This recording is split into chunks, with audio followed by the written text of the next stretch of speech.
చేసుకోవాలి. పరిశుద్ధాత్మ అనేది తండ్రి తన పిల్లలకి ఇచ్చే గిఫ్ట్. ఎవరు ఎలిజిబుల్ అంటే ఎవరైతే రక్షణ పొందారో ఆ మాట ఒకసారి మనం చూద్దాం. అపోస్తలుల కార్యాల గ్రంథం 2వ అధ్యాయం 38వ వచనం. పేతురు, మీరు మారు మనసు పొంది పాప క్షమాపణ నిమిత్తం ప్రతివాడు యేసుక్రీస్తు నామమున బాప్తిసం పొందుడి, అప్పుడు మీరు పరిశుద్ధాత్మను వరాన్ని పొందుతారు.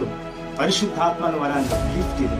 చూడండి, మన రక్షణ పొందితే పరిశుద్ధాత్మ అనే వరాన్ని కూడా పొందుతారు అని దేవుని వాక్యం చెప్పింది.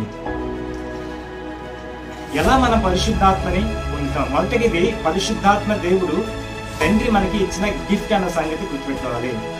Salvation is a gift. మనం ఎలా రక్షణ పొందాం? యేసుక్రీస్తుని స్వంత రక్షకునిగా మనం అంగీకరించాం. ఆయన యేసు ప్రభువుని మనం ఎప్పుడైతే నమ్మామో, హృదయంలో విశ్వాసం ఉంచామో మనం రక్షణ పొందాం. అలాగే పరిశుద్ధాత్మ కూడా గిఫ్ట్ ఇది.